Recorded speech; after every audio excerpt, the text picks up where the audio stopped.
त्रिकुल academy. आज की video में हम तुगलक वंश को देखेंगे। तुगलक वंश दिल्ली सल्तनत पर सर्वाधिक शासन समय तक शासन करने वाला वंश रहा।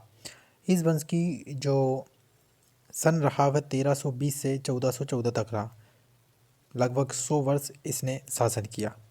इस वंश में प्रमुख शासक हुए जिनमें गयासुद्दीन तुगलक, मोहम्मद बिन तुगलक, फिरोज शाह तुगलक और नसरुद्दीन तुगलक हुए। सबसे पहले हम देखते हैं गयासुद्दीन तुगलक। गयासुद्दीन तुगलक 13 सितंबर 1320 में खुसरो खां को हराकर दिल्ली में तुगलक वंश की स्थापना की। तो तुगलक वंश की स्थापना कब हुई? 1320 में हुई। और किसने की? तो ये गयासुद्दीन तुगलक ने की। सामान्य जानकारी। तुगलक गयासुद्दीन तुगलक के जो पिता थे वो तुर्की थे और माता कौन थी? हिंदू माता थी। इसकी प्रमुख उपाधि, इसने गाजी की उपाधि धारण की और गाजी की उपाधि धारण करने वाला प्रथम सुल्तान था। इसने मलिक उल गाजी की उपाधि धारण की। किसके बाद? मंगोल विजय का। तो मंगोल विजय के बाद गयासुद्दीन तुगलक ने कौन सी उपाधि धारण की थी? तो गाजी उल मलिक उल गाजी की उपाधि धारण की थी। ठीक है। गयासुद्दीन तुगलक के प्रमुख कार्य देखते हैं, जिनमें अमीरों की जो भूमि थी इनको इसने पुनः वापसी कर दी थी, पुनः उन्हें लौटा दी थी। नहर का निर्माण किया और डाक व्यवस्था की इसने। इसके बाद तुगलकाबाद नगर की स्थापना की और 56 कोट दुर्ग जो रोमन शैली बना इसको बनवाया। इसके बाद अनावश्यक जो धन था वह उसकी वापसी की।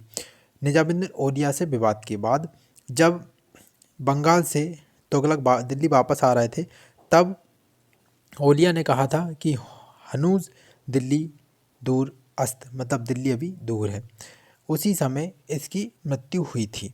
ठीक है। तो मृत्यु 1325 में हुई और इसको कहाँ दफनाया गया? तो इसकी मकबरा कहाँ बनाया गया? जूना खां द्वारा बनाए गए लकड़ी के महल में, जो कहाँ पर है? दिल्ली में। ठीक है। इसके बाद मोहम्मद बिन तुगलक, अगला जो शासक हुआ जिसका नाम है मोहम्मद बिन तुगलक। यह 1325 में पिता गयासुद्दीन तुगलक की मृत्यु के बाद शासक बना। इसके अन्य नामों में उलुग खां और जूना खां है। ठीक है। यह जो मोहम्मद बिन तुगलक था यह दिल्ली का सर्वाधिक शिक्षित सुल्तान था, लेकिन इसकी नीतियों की विफलता के कारण इसको निम्न नामों से जाना जाता है, जिसमें इसको स्वप्नशील, पागल, रक्त पिपासु, मूर्ख, बुद्धिमान सुल्तान कहते हैं। तो ये इम्पोर्टेंट है कि किस सुल्तान के ये उपनाम है, कौन कौन से? तो स्वप्नशील, पागल, रक्त पिपासु, मूर्ख, बुद्धिमान सुल्तान, ये किस सुल्तान के उपनाम है? तो मोहम्मद बिन तुगलक के। ठीक है। इसने कुछ 5 विवादास्पद निर्णय लिए, जिनमें इसने दुआब कर में वृद्धि की। यह 50% तक कर दी थी और ये कब की थी? अकाल के समय की थी। इसने राजधानी परिवर्तन की दिल्ली से दौलताबाद देवगिरी में। ठीक है। और 14 वर्ष बाद पुनः इसने अपनी राजधानी परिवर्तित की थी। ठीक है। सांकेतिक मुद्रा का प्रचलन किया था, जैसे कांसे तांबे के सिक्के चांदी के स्थान पर इसने जारी किए। ठीक है। एडम थॉमस ने मोहम्मद बिन तुगलक के बारे में कहा प्रिंस ऑफ मॉनियर्स, मतलब सिक्के ढालने वाला सुल्तान कहा था। किसने कहा था? तो ये कहा था एडवर्ड थॉमस ने कहा था। इसने कराची अभियान किया, ये हिमालय में है, और खुरासान अभियान किया, ये मध्य एशिया था। ठीक है। इसके बाद कृषि सुधार किए थे। कृषि सुधार में दीवान एक कोही नामक विभाग की स्थापना की। इसका जो प्रमुख होता था अमीर कोही होता था। इसने फसल चक्र प्रणाली अपनाई, अकाल संहिता और तकावी सौंदर्य ऋण शुरू किया। ठीक है।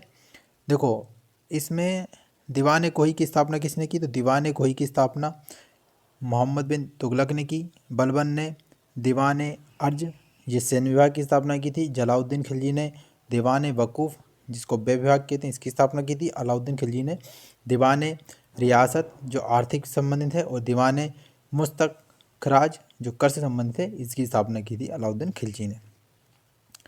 कुछ अन्य तथ्य। ठीक है। सर्वाधिक विद्रोह भी इसी के शासनकाल में हुए, जिनमें 1336 में हरिहर बुक्का ने विजयनगर की स्थापना कर दी। 1347 में हसन गंगू, जिसका नाम है अलाउद्दीन बहमन शाह, इसने बहमन साम्राज्य की स्थापना की। और 1351 में ठट्टा युद्ध में सिंध, जो ये सिंध में पड़ता है, में इसकी मृत्यु हो गई थी। 1333 में अफ्रीकी मोरक्को यात्री जिसका नाम है इब्न बतूता को, इसने 1333 में ये आया था, इब्न बतूता आया था और 1342 में इसको काजी बनाया था। और इसकी पुस्तक का नाम क्या है? रिहाला। तो रिहाला पुस्तक किसकी है? तो रिहाला पुस्तक किसकी है? ये अफ्रीकी यात्री इब्न बतूता की। और ये कब आया था भारत? तो यह आया 1333 में। इसको काजी कब बनाया था? काजी बनाया 1342 में बनाया था। जैन साधु जिन प्रभु सूरी को इसने सम्मान दिया। जिया नक्शवी ने संस्कृत कथा का तूतीनामा नामक पुस्तक में फारसी अनुवाद किया था। ठीक है। इसके बाद मोहम्मद बिन तुगलक की मृत्यु पर इतिहासकार बदायूं ने लिखा, क्या लिखता है कि अंत लोगों को उससे मुक्ति मिली और उसे लोगों से मुक्ति मिली। ये किसने लिखा था? तो ये बदायूं ने लिखा था। किसके लिए? तो ये मोहम्मद बिन तुगलक के लिए लिखा था। मोहम्मद बिन तुगलक शेख अलाउद्दीन का शिष्य था। वह सल्तनत का पहला शासक था जो अजमेर में शेख मोइनुद्दीन चिश्ती की दरगाह और बहराइच में सालार मसूद गाजी के मकबरे में गया था। ठीक है। मोहम्मद बिन तुगलक ने बदायूं में मीर मुल्हिम, दिल्ली में शेख निजामुद्दीन औलिया और मुल्तान में शेख रुकनुद्दीन, आजुधन में शेख मुल्तान आदि संतों की कब्र पर मकबरे बनाए थे। किसने बनाए थे? तो मोहम्मद बिन तुगलक ने बनाए थे। ठीक है। अगला शासक हुआ जिसका नाम था फिरोज शाह तुगलक। फिरोज शाह तुगलक मोहम्मद बिन तुगलक का चचेरा भाई था। ठीक है। फिरोज शाह तुगलक इसने अपना दोबारा राज्याभिषेक कराया। पहला थट्टा में कराया था 1351, फिर दिल्ली में कराया। तो इस प्रकार इसने 2 बार अपना राज्याभिषेक कराया था। खलीफा द्वारा कासिम अमीर उल मोमिन की उपाधि दी थी। किसको? फिरोज शाह तुगलक को दी थी। ठीक है। इसने राजस्व संबंधी सुधार कराए। ठीक है। इसने 24 करों की समाप्ति की और 4 करों का आरंभ किया था। इन 4 करों में जजिया कर, जक़ात, खम्स और खराज नाम के ये 4 कर थे। जजिया कर ब्राह्मणों पर जजिया लगाने वाला प्रथम शासक था। कौन था? तो फिरोज शाह तुगलक था। इसने स्त्री, वृद्ध और विकलांग से ये कर नहीं लिया था। तो ये कर किससे नहीं, सिर्फ ब्राह्मणों से लिया जाता था। इसमें स्त्री, वृद्ध और विकलांगों से ये कर नहीं लिया जाता था। जक़ात जो कर था वह धनी मुसलमान से लिया जाता था। ठीक है, मुस्लिम से लिया जाता था। खम्स युद्ध में जो लूट थी उस पर कर जो लगाया जाता था उसको खम्स कहते थे। इसमें लूट का 20% मतलब 1/5 राज कोष में जमा होता था और 80% सेना में बांट दिया जाता था। इसके बाद खराज जो था तो गैर मुस्लिम की भू राजस्व में लगने वाला कर खराज कर कहलाता था। ठीक है। इसके बाद हक ए सर्व जो सिंचाई कर होता था। हक ए सर्व क्या था? तो हक ए सर्व एक सिंचाई कर था। ये उपज का 1/10 भाग था जो 5 बड़ी नहरें थी। ठीक है, उनके आसपास का था। तो हकवे सर्व सिंचाई पर लगने वाला कर था। इसने चांदी एवं तांबे के मिश्रण से निर्मित सिक्के भारी संख्या में जारी करवाए जिसे अद्दा और बिक नाम कहा जाता था। तो अद्दा और बिक क्या थे? तो अद्दा और बिक चांदी एवं तांबे के मिश्रित सिक्के थे। किसानों के तकावी ऋण की इसने क्या की थी? माफ़ी की थी। तो तकावी ऋण को माफ़ कर दिया था किसानों के। प्रमुख विभाग, ठीक है, जिनमें मुस्लिम विधवा व स्त्री सहायता के लिए इसने दीवान खैरात शुरू किया। दासों, सार्वजनिक दास के लिए दीवान बंदगान स्टार्ट किया। ठीक है, निःशुल्क अस्पताल, दारुल सफ़ा, पेंशन विभाग, दीवान इस्तिहाक जिसको वृद्ध पेंशन विभाग कहते हैं। ठीक है, लोक निर्माण एवं रोजगार विभाग की स्थापना की। ठीक है, इसने कुछ अन्य तत्व जिनमें अमीर सैनिक पदों इक़्तिदार को वंशानुगत कर दिया इसने। जो इक़्तिदार होते थे, इक़्तिदार कौन थे? अमीर व सैनिक जो पद थे इक़्तिदार, इनको क्या कर दिया इसने? वंशानुगत कर दिया। इसने आत्मकथा है जिसका नाम है फतुहाक ए फिरोज़ाही। तो इसकी आत्मकथा कहाँ है? तो फतूह ए फिरोज़ाही में है। इतिहासकार जियाउद्दीन वर्नी, ठीक है, और शम्स ए सिराज इतिहासकार इसके शासनकाल में हुए। 300 नए नगर की स्थापना की जिनमें जौनपुर, फिरोजाबाद और हिसार फतेहाबाद थे। इनका वास्तुकार कौन था? तो मलिक गाजी सहना था। ठीक है, मलिक गाजी सहना था।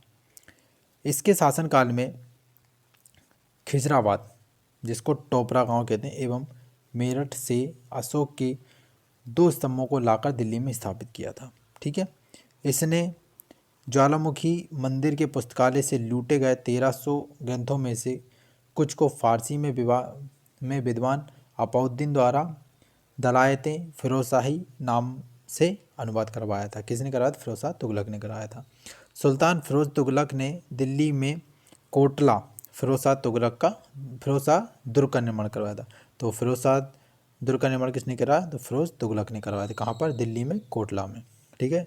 1200 बागों का निर्माण करवाया, राज के खर्च पर हज यात्रा शुरू करवाई और पर्दा प्रथा व स्त्रियों के मज़ार पर जाने पर रोक लगाई थी। तो इसमें एक इम्पोर्टेंट आ गया कि जो पर्दा प्रथा और स्त्रियों के मज़ार जाने पर रोक किसने लगाई? फिरोज तुगलक ने लगाई थी। ठीक है। फिरोज काल में निर्मित खान जहाँ तेलंगानी के मकबरा की तुलना जेरूसलम में निर्मित उमर के मस्जिद से की जाती है। किससे की जाती है? उमर के मस्जिद से की जाती है। कहाँ पर? जेरूसलम में जो उमर मस्जिद, इससे तुलना की जाती है। किसकी? खान जहाँ तेलंगानी का जो मकबरा, इसकी तुलना। ठीक है। प्रथम शासक जिसने इस्लाम शरीयत को शासन का आधार बनाया, मतलब जो इस्लाम शरीयत थे ना, इसको शासन का आधार किसने बनाया? फिरोज तुगलक ने बनाया। और स्थायी सेना डाक प्रथा का इसने त्याग कर दिया था। ठीक है। तो स्थायी सेना और डाक प्रथा किसने हटा दी? फिरोज तुगलक ने। मध्यकालीन भारत का कल्याणकारी उदारवादी निरंकुश शासक था। इसकी मृत्यु 1388 में हो गई और इसी की मृत्यु के बाद ही दिल्ली सल्तनत का पतन आरंभ हो गया। इसके बाद, इसकी मृत्यु के बाद नसीरुद्दीन महमूद तुगलक शासक बना। यह अंतिम शासक था जो 1394 से 1414 तक रहा।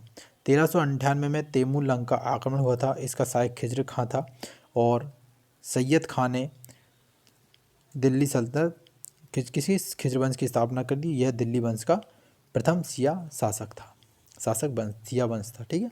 यदि आपको हमारी वीडियो पसंद आ रही है तो कृपया लाइक, शेयर और सब्सक्राइब करना ना भूलें।